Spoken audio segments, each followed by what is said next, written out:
Buenas tardes. Hoy nosotros le vamos a hablar sobre el tema de la retinopatía diabética.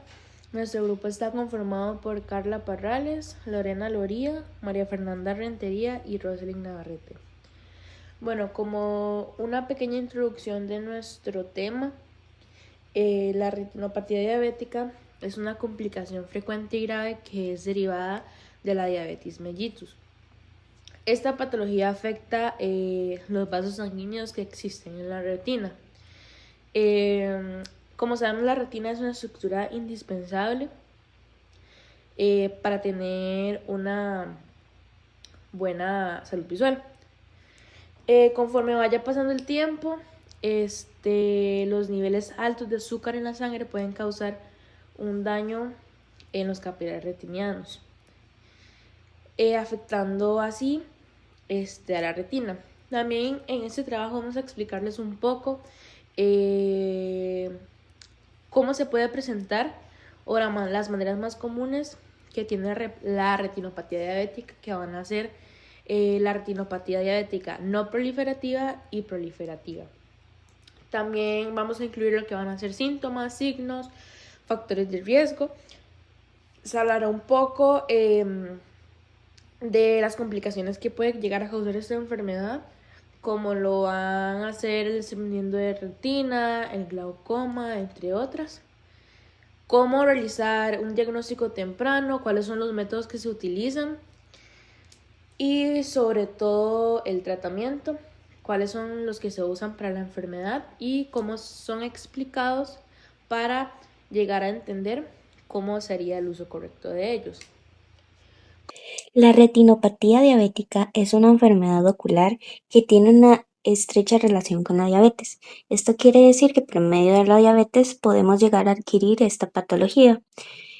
Eh, la retinopatía diabética principalmente se trata de un daño en los vasos sanguíneos de nuestra retina, ya que los altos niveles de azúcar en sangre pueden llegar a hacer que estos vasos sanguíneos sean totalmente anormales, llegando a hincharse y tener fugas de líquido.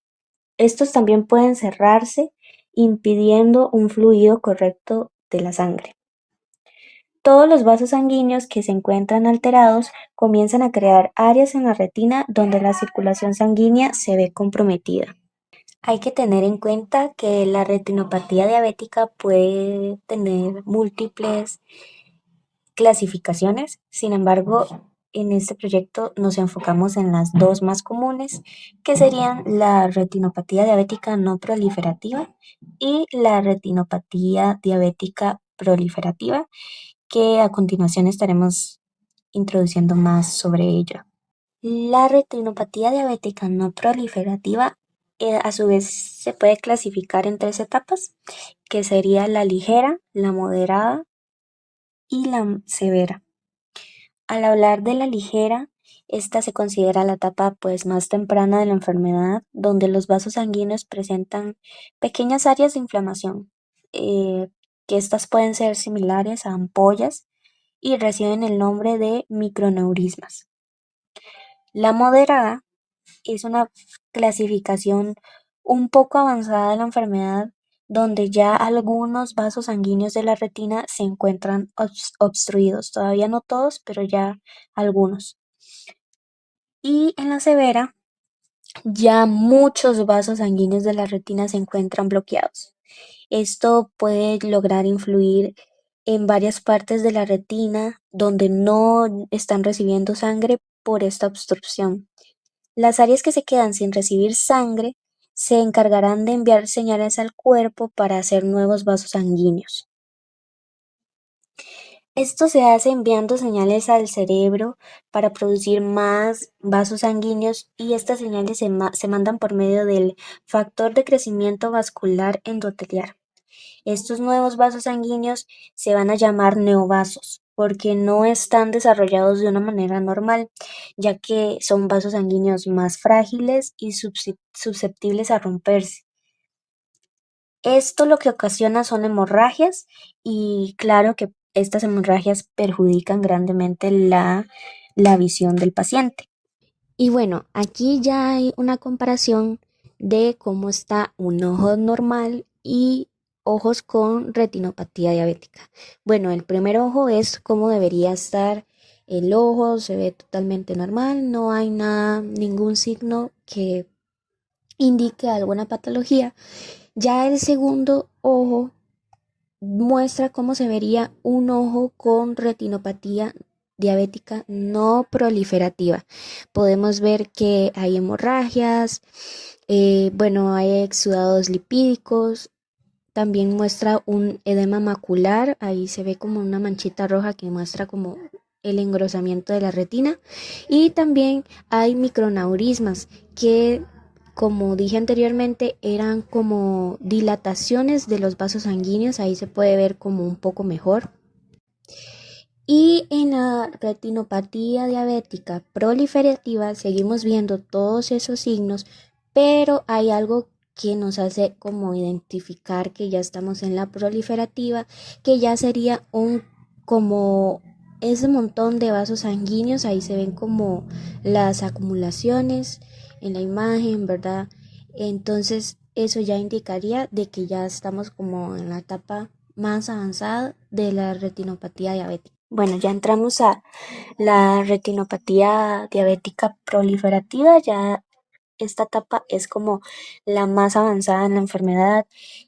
Como anteriormente se mencionó que nuestro cuerpo envía señales para crear nuevos vasos sanguíneos, pero lastimosamente estos vienen malos, vienen en mal estado, lo que ya lleva a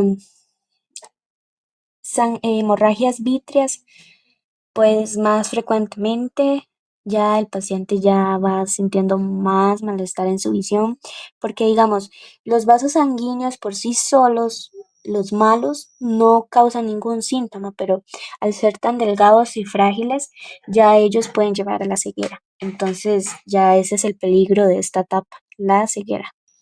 Y bueno, ya entramos con los síntomas de esta enfermedad, que hay muchos síntomas como lo es la pérdida de visión lenta, o esta, aunque es lenta, puede llegar a ser crónica y se presenta cuando hay un edema macular que lleva a una pérdida progresiva de la visión a largo plazo.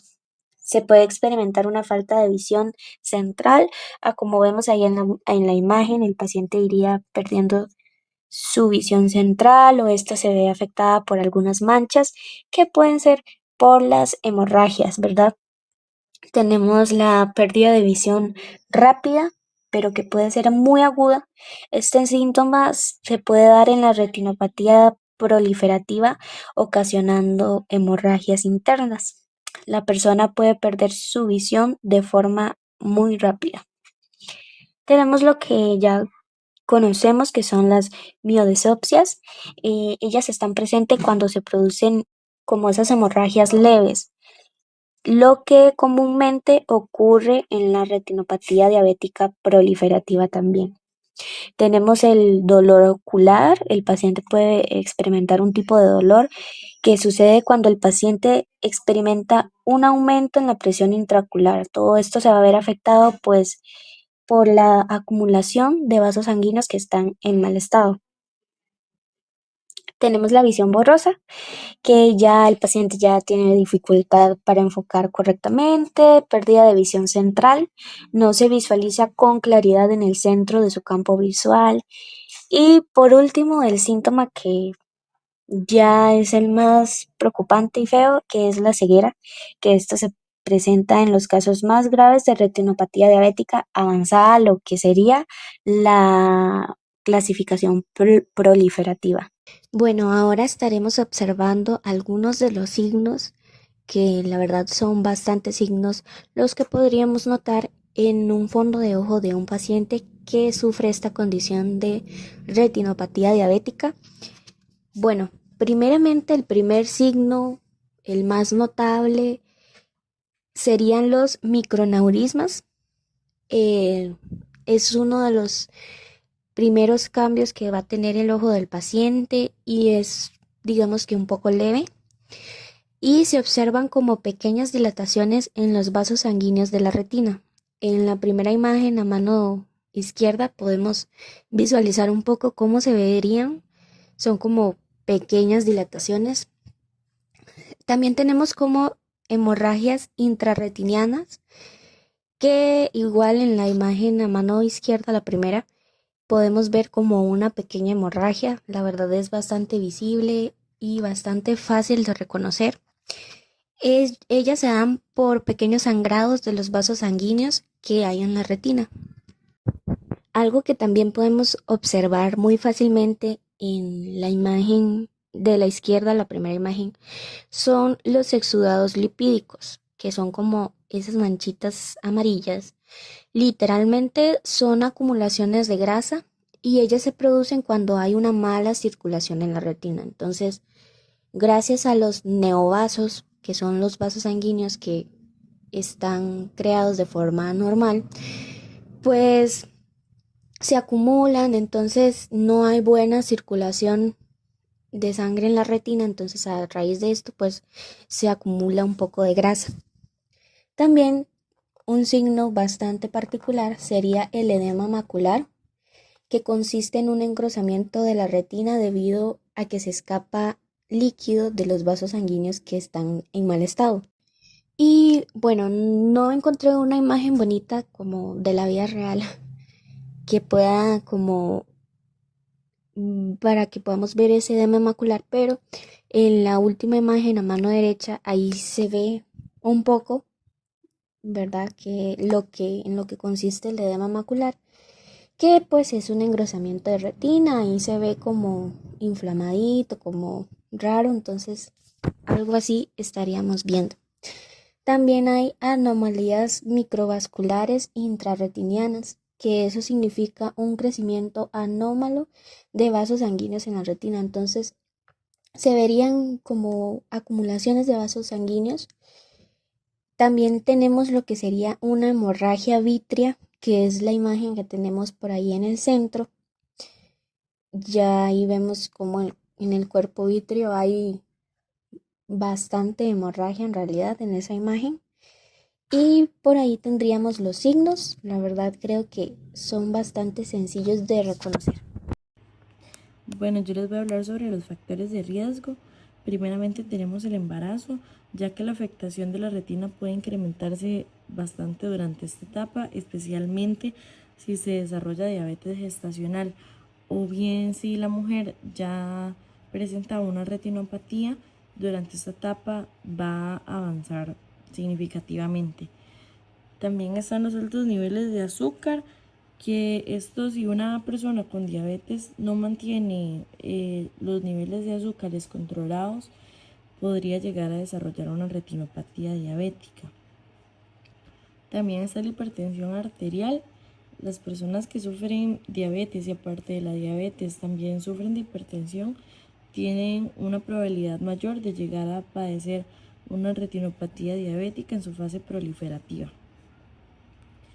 También está la hipercolesterolemia, que en algunos estudios que se han realizado ha dado como resultado que el colesterol elevado en sangre puede llegar a aumentar significativamente el riesgo de desarrollar una retinopatía diabética. Y por último tenemos el tabaquismo, que es, aunque no esté comprobado de manera contundente que eleve el riesgo de una retinopatía diabética, causa con el tiempo un daño significativo en los vasos sanguíneos de la retina, entonces por eso decidimos agregarlo en esta parte. En la parte de complicaciones, algunas que pueden llegar a presentar los pacientes con retinopatía diabética son la hemorragia vítrea, que en esta si el sangrado es leve, los pacientes solamente van a notar como moscas flotantes en la visión, pero en casos de que el sangrado sea severo, la sangre puede llegar a llenar la cavidad vítrea provocando una ceguera en el paciente. También está el desprendimiento de retina, que esto puede ocurrir debido a las marcas y cicatrices que dejan los vasos que están fuera de su normalidad, provocando también en el paciente ver moscas flotantes o una pérdida significativa de la visión. También está el glaucoma, que ese padecimiento se da cuando en el iris se forman nuevos vasos sanguíneos, afectando el flujo normal del líquido que puede llegar a causar una acumulación que aumenta la presión intraocular y esta dañar el nervio óptico. Y por último tenemos la ceguera, que es el peor escenario que podría ocurrirle al paciente en caso de que la retinopatía diabética no reciba un tratamiento adecuado o no se logre diagnosticar con un tiempo prudente para darle al paciente su tratamiento. Bueno, yo les voy a hablar del diagnóstico. El primer paso, que es muy importante, sería la visita al profesional, en este caso sería un oftalmólogo. Para poder detectar a tiempo la retinopatía diabética es fundamental que un oftalmólogo realice el diagnóstico primeramente.